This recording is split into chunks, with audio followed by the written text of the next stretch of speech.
지구 반대편은 지금 전쟁이 일어나고 있습니다. 거기에 못지않게 국내 상황도 아주 혼란스럽죠. 지난 몇 주간 여러분 뉴스를 보시면 아시겠지만 좌파다 우파다 해갖고 국내 정치의 정쟁 때문에 사람들이 자기 편을 이렇게 만들기 원하면서 서로 반대 주장을 하면서 시위를 합니다. 어떻게 보면 그 권력에 대한 불신 혹은 맹신 이런 것 때문에 두려움, 불안, 이런 분노 이런 것들을 많이 조장하게 됩니다. 여러분, 이렇게 혼란스러운 정치적 상황에서 우리는 도대체 무엇을 해야 될까요? 그리스도인은 도대체 무엇을 생각하고 어떻게 행동해야 될까? 그럼 교회라는 그리스도인들의 모임, 하나님의 백성의 모임인 사람들이 정치에 관계됐을 때 어떤 자세를 취해야 되는가, 이런 부분에 논란이 굉장히 많은 것 같아요. 일단 기본적으로 우리는 이 세상에 속한 나라를 섬기는 것이 아닙니다. 우리는 예수 그리스도를 왕으로 우리의 지도자, 주로 인정하고 있기 때문에 근본적으로 볼 때는 이 세상에 살고 있지만 또 해야 될 의무나 세금이나 또 권력에 대해서 존중해야 될 그런 부분에 있어서 인정하고 존중해야 될 부분들은 다 있지만 근본적으로 모든 권세는 하나님께로 왔다. 그리고 하나님께서 우리의 직접적인 통치자이다라는 것을 인정하기 때문에 이 세상의 나라의 어떤 움직이는 정치 권세나 이런 부분들에 있어서 교회가 어떤 특별한 개입을 해서 뭔가를 만들려고 하는 그런 것은 많은 오류를 불러일으키게 됩니다. 그래서 우리는 이 세상에 살지만 이 세상에 속하지 않는다라는 기본적인 그러한 생각과 함께 또한 하나님 나라는 이미 시작되었고 모든 나라 위에 다스리고 있다라는 것을 믿어야 되는 거예요. 그러니까 예수 그리스도가 왕이다, 예수님을 그리스도라고 믿는 것, 이것의 사실 실제적인 문제가 교회가 정치에 대해서 어떤 역할과 어떤 자세를 가지고 있느냐, 이 믿음의 증거가 나타나는. 그래서 이 시편 2편은 그런 면에 있어서 굉장히 예언적이면서 어떻게 보면 굉장히 실제적인 그러한 시입니다. 여러분, 이 시편 2편은 신약 성경에 가장 많이 인용된 그런 성경 중에 하나입니다. 시편이 가장 많이 인용되는데 그 중에서도 110편과 함께 시편 2편은 예수님을 그리스도로 증거하는 그런 측면에 있어서 굉장히 중요한 시인 거예요. 우리가 보통 메시아닉 싸움이라고 얘기를 하죠. 메시아적인 시다. 그러니까 예수님을 그리스도 왕으로 인정하는 그것이 예수님의 십자가 부활을 통해서 이루어졌다라고 증거하는. 그래서 시편이 이 사도행전부터 시작해서 계시록까지 이 2편이 굉장히 많이 인용됩니다. 왜냐하면 예수님을 왕으로 인정하는 것이 복음의 가장 핵심이기 때문에 그래요. 우리가 예수님을 그리스도다라고 믿는다는 것 그 자체가 예수님을 하나님께서 세우신 왕으로 받아들인다라는 것이거든요. 그것의 예언적인 시가 바로 이 편에 나와 있는 거예요. 처음에 사도행전 4장에 베드로가 일어나서 어떤 오순절 부흥이 일어난 다음에 설교를 처음 하는데 그 설교를 처음 할 때 예수를 유대인들이 기다려왔던 그리스도다라고 증거하면서 인용한 구절이 바로 시편 2편입니다. 중요하죠. 첫 설교에서 시편 2편이 인용된 겁니다. 또한 사도 바울이 비시디안 안디옥이라는 지금의 터키의 그 지역에 가서 유대인으로부터 이방인으로 선교를 하면서 유대인 회당에서 예수를 그리스도라고 증거하면서 또 인용한 구절이 바로 시편 2편에서 나와요. 히브리서 기자가 유대교에서 나왔다가 개종했다가 다시 유대교로 돌아가려는 그러한 위험에 있는 그리스도인들에게 권면하면서 예수 그리스도가 지금 하늘의 대제사장으로 왕으로 서 있다라는 것을 증명하기 위해서 인용한 구절 바로 시편 2편입니다. 요한 계시록에 보면 여기 시편 2편에 철장으로 다스린다, 철장으로 만국을 다스리고 계시는 만왕의 왕으로 소개되는 그러한 암시, 그러한 인용이 바로 시편 2편에서 나옵니다. 시편은 2편은 신약의 처음부터 어떻게 보면 교회가 시작하면서부터 이 세상의 마지막 끝까지 예수 그리스도가 왕되심을 선포하고 있는 그러한 구조를 하는 거예요. 그러니까 우리가 이러한 혼돈, 도대체 내가 어느 편에 서야 되느냐, 뭐가 맞느냐라는 것을 생각하기 이전에 예수 그리스도가 그리스도로 왕으로 다스린다는 것을 믿는 것이 무엇이냐 하는 것을 생각하기에 적합한 그러한 시편이라고 우리가 볼 수가 있는 거예요. 자, 그런데 이것은 예수님께서 왕되심, 통치, 그러니까 주님이 다시 오실 때 왕으로 지금 인정받는 게 아니라 왕으로 이미 인정되시고 지금 다스리고 계시다는 것이거든요. 교회가 지금 그것을 어떻게 믿음으로 받아들이냐, 이것을 예수님께서 다시 오실 때는 심판주로 오신다는 거예요. 그러니까 예수님께서 예루살렘에 왕으로 즉위하는 게 아닙니다. 예수님이 이미 왕으로 즉위하셨어요. 부활 승천하셔서 왕으로 다시 오실 때 그때 심판하러 오시는, 그것을 교회가 지금 어떻게 믿음으로 끝까지, 세상 끝날까지 증거할 것이냐, 이게 교회의 중요한 사명이라는 거예요. 그리스도의 통치에 관해서, 왕 대신 그리스도의 사역에 관해서 교회가 무엇을 믿어야 될 것인가, 이것이 시편 2편에 다 나와 있습니다. 또한 시편 2편은요 그렇기 때문에 이 선교에 대한 본질을 또한 얘기합니다. 예수님께서 이스라엘의 왕일 뿐만 아니라 여기 보면 중요하게 열국, 열방, 온 세계를 다 예수님께서 다스리는 왕으로, 그리스도로 즉위하신 거예요. 그러니까 교회가 온 세상을 그리스도께로 드리는 거죠. 왕 되심을 인정하도록 교회가 온 나라에, 열방에 복음을 증거하는 것, 그리스도가 당신들의 왕으로 오셨다라는 사실을 증거하는 것, 이게 선교인 거거든요. 선교에 있어서 굉장히 중요한 본질을 나타내주는 것도 바로 시편 2편. 우리가 이제 선교를 이제 계속 해나가면서 말라위도 가야 되고 필리핀도 가야 되고 인도도 가야 되고 하나님께서 허락하시면 어디든 가서 증거해야 되는 것이 무엇이냐? 예수 그리스도가 왕으로 오셨다. 예수님이 그리스도다. 당신들의 인생, 당신들의 나라, 당신들의 삶, 모든 것의 주인으로 오셨다. 이것을 받아들일 것이냐? 아니면 거부할 것이냐? 이거를 증거하도록 대표로 보낸 것이 바로 교회이고 우리들이라는 거예요. 그러니까 선교의 본질을 여기서 얘기해주고 있죠. 또한 세 번째로 이 시편 2편은 그리스도의 왕 대신 선교의 본질뿐만 아니라 무엇을 얘기해주고 있느냐? 영적 전쟁의 현실을 보여주고 있는 것입니다. 예수님께서 지금 왕으로 등극하셨는데, 그렇잖아요. 전쟁은 이미 끝났는데 왕으로 계신 것이 보이지 않는 거예요. 하나님 나라는 보이지 않지만 시작된 거죠. 보이지 않지만 시작됐는데 보이는 이 나라들, 보이는 권세들, 권력들, 이 보이는 정사, 권세, 주관자들이 보이지 않는 하나님 나라에 대해서 인정하지 않는 현실이 바로 우리의 현실이라는 거예요. 끝까지 인정하지 않는다는 겁니다. 마치 제가 항상 예를 들었듯이 이라크 전쟁하고 똑같은 거예요. IS 전쟁하고 똑같은 거예요. 다 해서 거기 도시를 함락하고 모든 지도부를 다 회파시키고 다 무너뜨렸어요. 전쟁이 끝났어요. 전쟁의 승리를 이미 선포했어요. 그 나라가 이제 온전히 회복된다라고 이미 선포가 됐어요. 그럼에도 불구하고 여전히 잔당들이 남아서 그 전쟁이 아직까지 계속됐다라고 계속 유언비어를 퍼뜨리면서 저항하는 그런 세력들이 여전히 남아있단 말이죠. 지금도 마찬가지라는 거예요.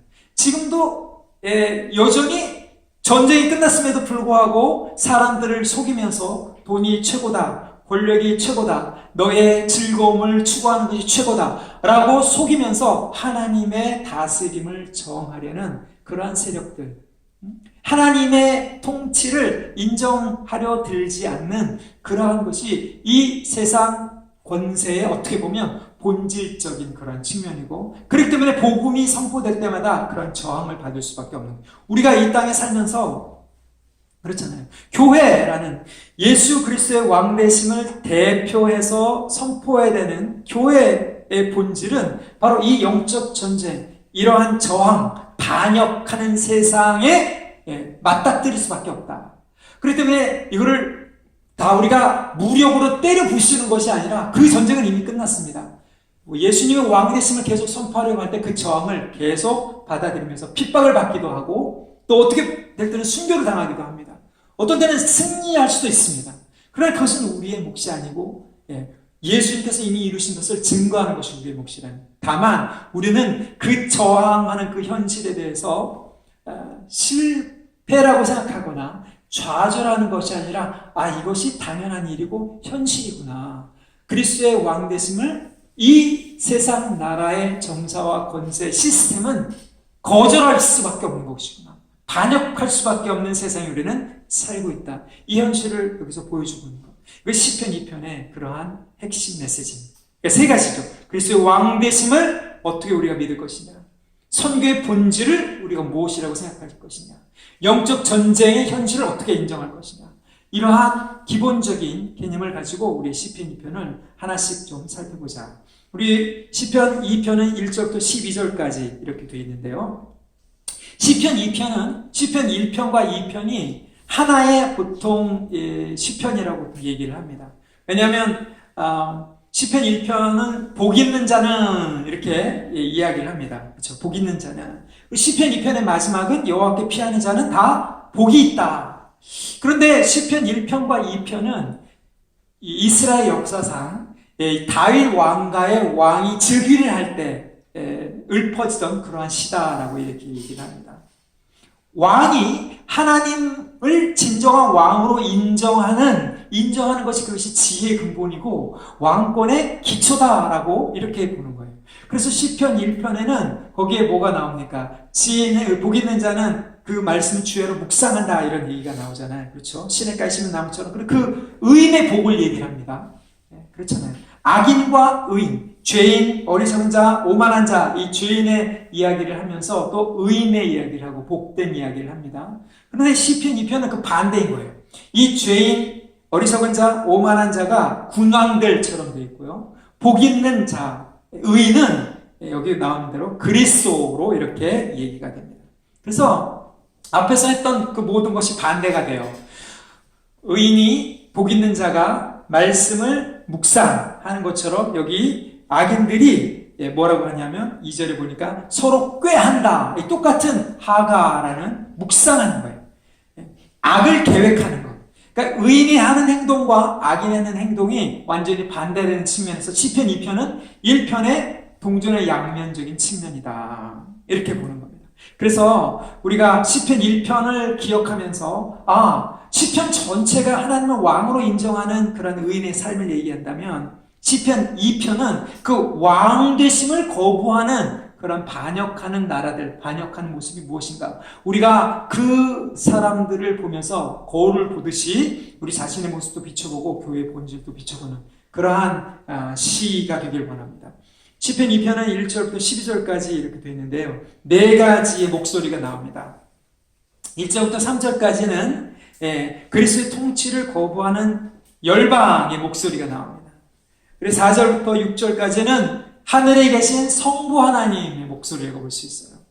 7절부터 9절까지는 왕으로 등극하신 그리스도, 성자 그리스도, 성자 하나님, 성자 예수님의 어떤 선포라고 볼 수 있고 10절부터 12절까지는 성령 하나님의 권고의 목소리라고 볼 수 있습니다. 이 시편의 어떤 그 목소리를 기억하면서 누가 무엇을 말할까 하는 것을 우리가 좀 살펴보길 원합니다. 첫 번째로 열국에 반역하는 그런 목소리를 좀 들어보죠. 1절부터 3절까지 보십시오.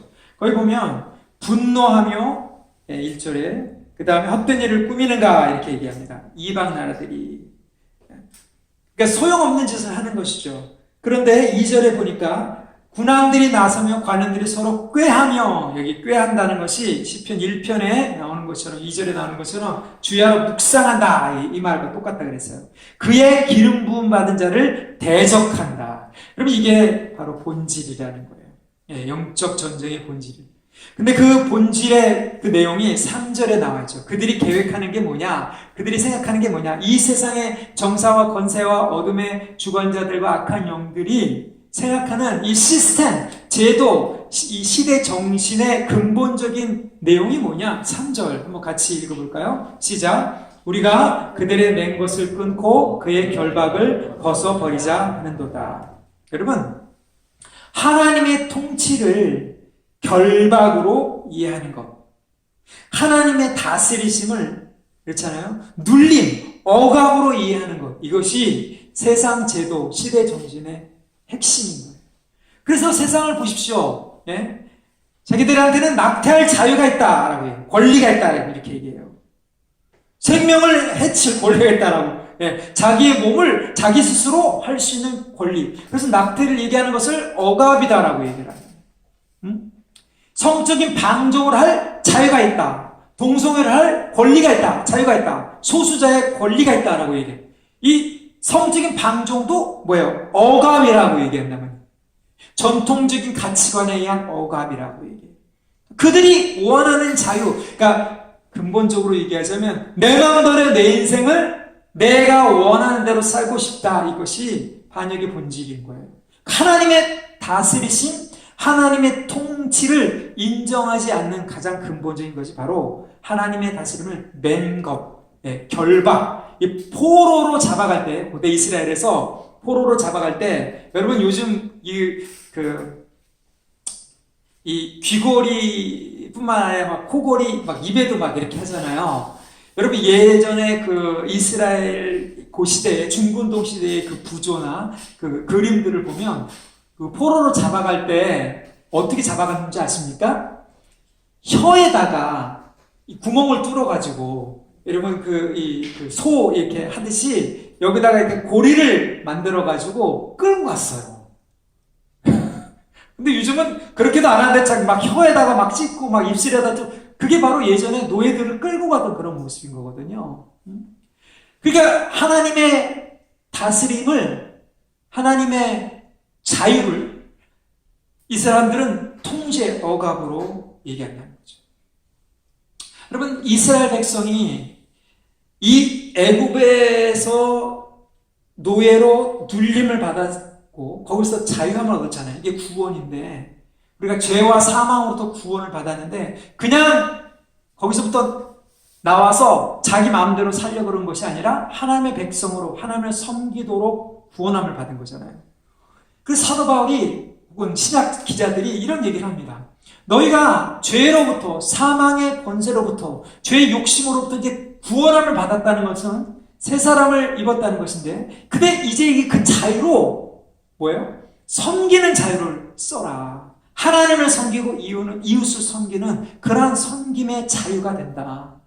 이것이 바로 기독교가 말하고 있는 이 구원의 본질인데, 사람들은 그 섬기려고 하는 그것을 거절한다는 거죠.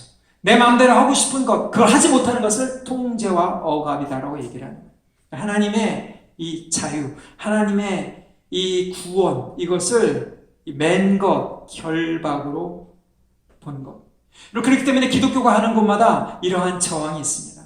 하나님의 백성을 핍박하는 거예요. 그래서 여기 보면 그리스도, 여호와와 그의 기름 부음 받은 자, 하나님의 특별한 왕으로, 제사장으로, 예언자적인 이런 미션을 가진 기름 부음 받은 자가 즉위한단 말이에요. 다윗 왕과, 다윗뿐만 아니라 다윗 왕이 섰을 때 그 주변의 왕국들이 시기 질투하면서 저항하는 것, 이것이 역사적으로 있었을 뿐만 아니라 제 영적으로 지금 이것은 예언적으로 얘기를 하는 거예요. 그리스도가 왕으로 섰을 때 세상의 정사와 권세는 당연히 하나님의 왕을 인정하지 않는 그러한 이 통치자를 인정하지 않는 그러한 상태로 남는구나.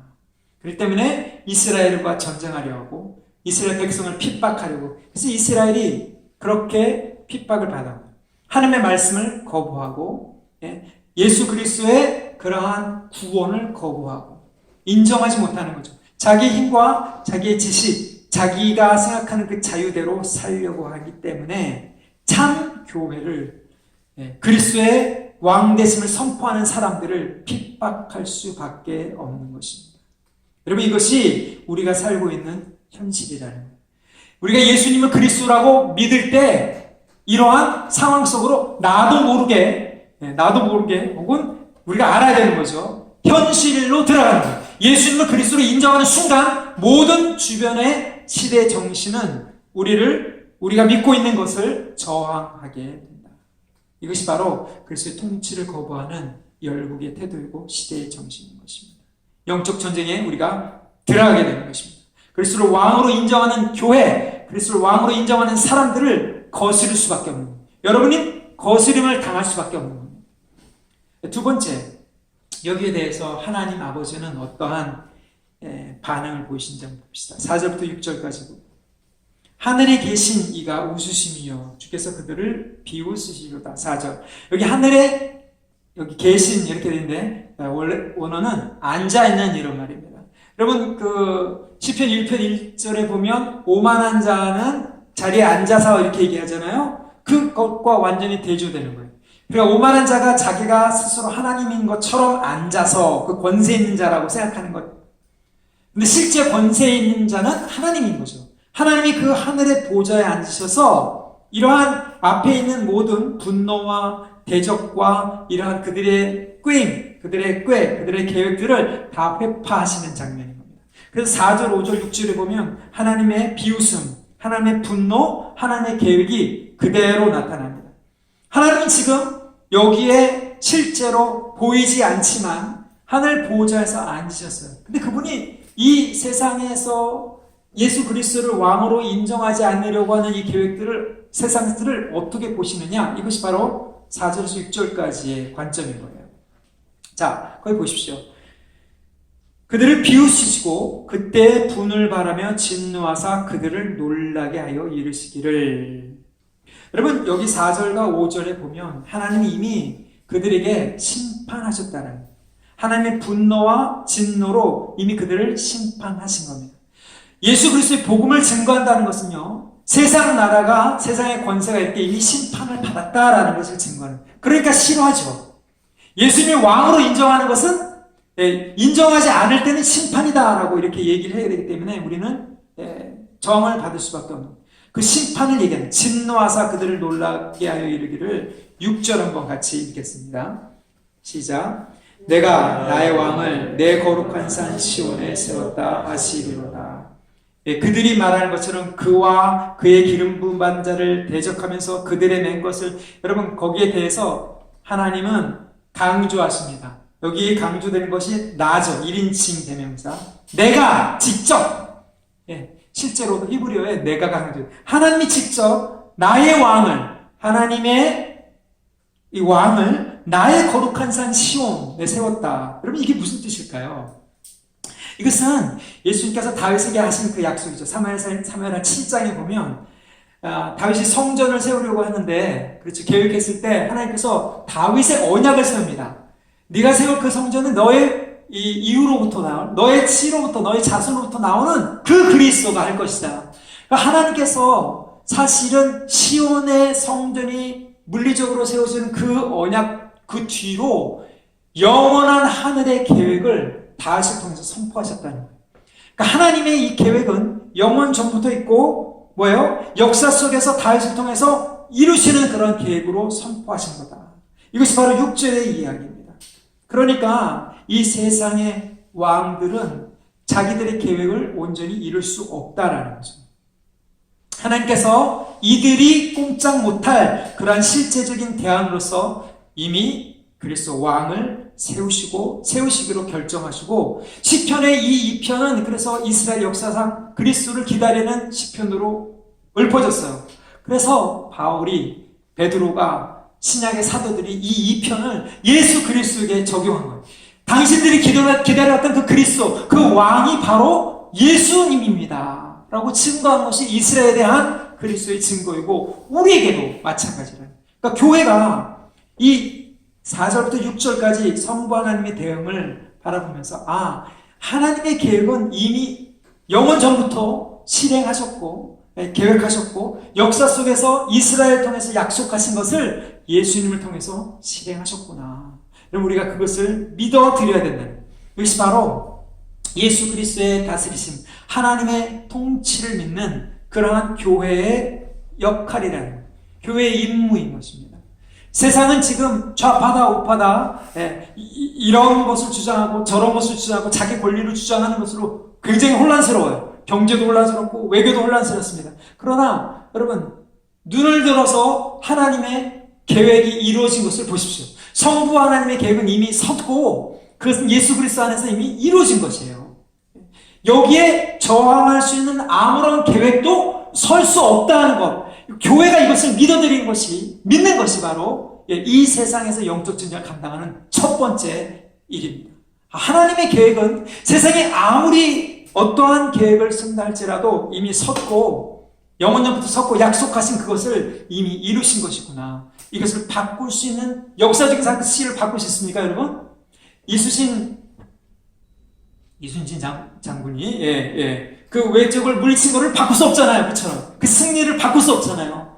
하나님께서 이 계획하신 이 일들, 십자가에서 죽으시고 부활하신 역사의 사건을 바꿀 수 없듯이 이 계획은 바꿀 수 없다. 하나님을 대항할 수 없다. 그것을 누가 믿느냐? 교회가 믿어야 한다. 유대인들이 이 말씀을 이제 여전히 믿겠지만 믿고 메시아를 기다리겠지만 늦은 거예요. 왕을 예수 그리스도라고 인정하지 않았기 때문에 늦은 거예요. 그럼 우리는 예수 그리스도 안에서 이 계획이 이루어졌다는 것을 믿기 때문에 다시 오실 그 심판 하시는 그 하나님을 우리가 받아들이면서 교회가 기다릴 수 있다는 것입니다. 이것이 첫 번째 하나님의 계획을 믿는 교회의 역할입니다. 두 번째, 성자 예수님의 선을 봅시다. 7절부터 9절까지 내가 여호와의 명령을 전하노라. 여기 내가라고 나와 있죠. 여기 내가는 하나님이 아니라 그 세워진 그리스도입니다. 예수 그리스도죠. 그렇죠? 예수님께서 사실은 예언적으로 지금 7절부터 9절까지 말씀하시는 거예요. 그래서 여호와의 명령, 여기는 칙령이에요. 어떤 법령, 이미 선포된 바꿀 수 없는 그러한 규칙을 얘기합니다. 그 규칙이 뭐냐? 여러분, 이 7절부터 9절까지는 지금 예수님께서 도대체 뭘 하고 계시느냐? 예수님을 그리스도로 우리가 인정하잖아요. 예수님을 그리스도로 믿는다는 게 도대체 뭐냐? 여기 나와 있는 거예요. 하나님의 아들임을 인정하는 것이고 통치가 온 만국에 지금 이루어지고 있다는 걸 인정하는 것이고요. 그리고 그 통치는 철권 통치다. 아무도 막을 수 없다라는 걸 인정하는 거예요. 이게 현실적으로 눈에 안 보이지만 실제로 지금 그리스도가 이렇게 다스리고 계시다. 그러니까 세상의 권세를 여러분 봤을 때 무슨 항공모함 띄우고 무슨 핵미사일을 쏘고 그렇게 무력으로 시위하고 권력을 드러내려고 자기 한마디 말이면 세상이 움직이는 것처럼 얘기하는 세상의 권세 앞에 여러분 예수 그리스도가 이렇게 통치하고 있다라고 교회는 담대히 선포할 수 있어야 됩니다. 그거를 우리한테 맡겨주신 거예요. 당신들이 그렇게 아무리 핵무력, 미사일, 항공모함, 전투기, 당신의 권세를 자랑한다 할지라도 당신의 권세는 이미 예수 그리스도의 철장 권세 앞에 무릎을 꿇을 수밖에 없다. 그래서 사도 바울도 그렇고 베드로도 그렇고 왕 앞에서 가이사 앞에 내가 서야 하리라. 가이사 앞에 서야 하리라. 왕 앞에서는 권세를 교회한테 주신 것입니다. 7절 보십시오. 여호와께서 내게 이르시기를 너는 내 아들이라 오늘날 내가 너를 낳았다. 여러분 이것은 실제로 낳았다라는 실제 육체적인 낳음이 아니라 이거는 adoption, 뭐라 그러죠? 양자로 드리는 그러한 선. 양자 삼는다라는 것은 고대에 있어서 모든 이 재산, 유산, 권세를 다 그 양아들에게 물려주는 그러한 법적인 선언을 얘기해요. 예수님께서 지금 뭘 얘기하시냐면 그냥 그리스도, 여러분 구약에 그리스도가 여럿 있었습니다. 기름 부음 받은 자는 많아요. 그렇잖아요. 다윗뿐만 아니라 엘리사도 기름 부음 받고 엘리야도 기름 부음, 선지자, 제사장 아론도 기름 부음 받고 이 기름 부음 받은 자들은 많아요. 그러나 하나님의 아들로 하나님의 모든 전권과 이 능력 권세를 다 유업으로 받은 아들로서 받은 그리스도는 누구예요? 예수님 한 분뿐이에요. 그래서 예수님께서 세례를 받으시고 요단강에서 올라오실 때 이 말씀을 듣잖아요. 내 아들이라. 변화사에 오르셨을 때 내 사랑하는 아들이라. 여러분 이 그리스도가 예수님 안에서 온전한 이 왕권을 받으신 그리스도라는 그리스도가 하나님의 아들로서 특별한 관계에 있는 그분이다. 그분을 우리가 지금 믿는 거예요. 우리의 머리로, 우리의 지도자로, 우리의 왕으로 믿는 것입니다. 특별한 정체성을 우리가 믿어드려야 돼요. 그리스도의 왕권을 믿는다는 것은 하나님의 아들로서 이 모든 권세를 가지신 특별한 관계에 있는 분이구나 하는 것을 믿는 거예요.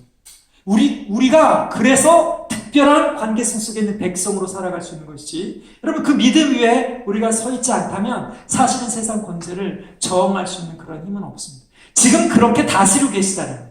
지금 예수 그리스도가 지금 이 상황 속에서 이렇게 어떻게 보면 낭망스러운 그런 상황 속에서 예수 그리스도가 지금도 다스리고 계시는 하나님의 아들 그리스도이시구나.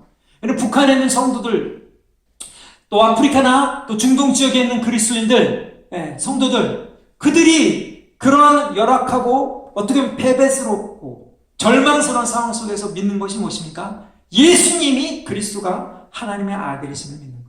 모든 정권을 가지고 지금 다스리심을 믿습니다. 카타콤에서 제가 이제 로마, 터키 이런 데 그 지하에 묘지가 이렇게 아파트처럼 계단식으로 돼 있거든요. 그 냄새나는 그 실제 썩은 거기서 예배를 드리던 사람들이 숨어서 로마의 전권, 황제를 인정하지 않고 예수를 그리스도로 하나님의 아들 왕으로 인정했는 사람들이 그 무덤 속에서 했던 게 뭡니까? 그들이 패배한 자들인가요? 예수를 왕으로 인정했잖아요. 끝까지 예배했잖아요. 현실은 그렇지 않은 것 같은데 예수님을 왕으로, 온전한 만왕의 왕으로 벽에 보면 그게 다 써 있어요. 그 무덤 속에서 예배드리는 장소에서 예수 그리스도가 만왕의 왕이십니다 라고 써요. 황제가 아니라, 로마 황제가 아니라 예수 그리스도가, 그런 고백, 여러분 그것이 사실은 그들의 믿음의 실제인 거예요. 눈에 보이지 않지만 우리가 지금 이 상황 가운데 예수가 하나님의 아들이다 라는, 그리스도다 라는 것을 인정하고 선포하는 것이 그렇게 중요한 실제이기 때문에 그렇습니다. 눈에 보이지 않지만 실제이기 때문에. 두 번째는 8절 한번 같이 읽겠습니다. 시작. 내게 구하라. 내가 이방 나라를 내 유업으로 주리니 내 소유가 땅끝까지 이르리로다. 할렐루야. 이방 나라를 예수님께서 다 받으셨어요. 시편 1편과 2편은 뭐라고요? 이스라엘 왕이 즉위할 때 읊었던 시라고 했잖아요. 즉위식에서 읊어졌던 시였는데, 이스라엘의 왕이 될 뿐만 아니라 어디? 이방 나라 모든 열국이 다 땅끝까지 이 그리스도, 예수 그리스도의 소유가 된 것입니다. 그래서 예수님께서 마태복음 28장에 제자들 보내면서 내가 하늘의 모든 권세를 내게 주셨으니 너는 이제 가라라고 하잖아요. 담대해야 돼. 부활하신 예수님께서 우리를 교회로서 부르시고 제자로 부르시고 가서 제자 삼으라. 그리스도의 통치 아래 들어오도록 만들라. 여러분 이게 선교입니다. 이게 교회의 본질적인 임무 중에 하나입니다.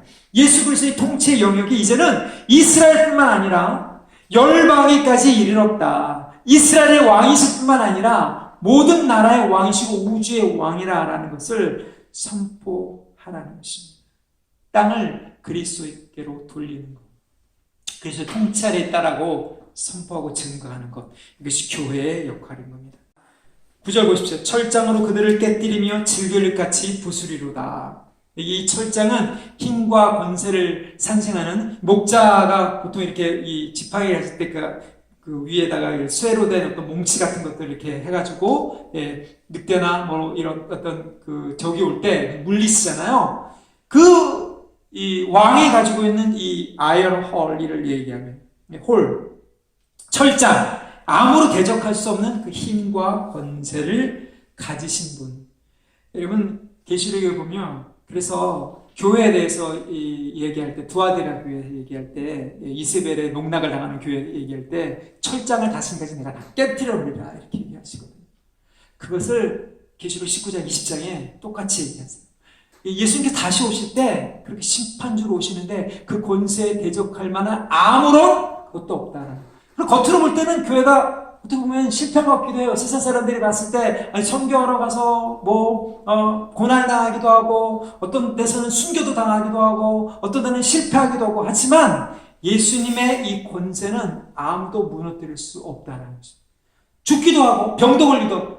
사람들은 그렇게 얘기합니다. 아니, 너네가 믿는 하나님이 왜 이렇게 연약하냐? 그러나 예수 그리스도의 이 권세는 아무도 깨뜨릴 수 없습니다. 죽음도 이길 수 없는 그러한 권세를 가지셨기 때문에 그렇습니다. 그래서 우리는 선포할 뿐입니다. 우리에게 있는 것이 아니라 그분께 있다라고 선포하는 것. 여러분, 이것이 바로 예수님께서 지금 다스리고 있는 현실이고 지금 그렇다라는 사실을 누가 믿어야 되느냐? 교회가 믿어야 된다. 지금 그렇다라는 사실. 이것을 다 이루셨고 지금 그렇게 다스리고 계시다라는 사실을 교회가 믿는 것. 여러분, 그럴 때 어떻게 되느냐? 10절부터 12절까지 성령의 권고를 받는 교회가 됩니다. 10절부터 12절을 보십시오.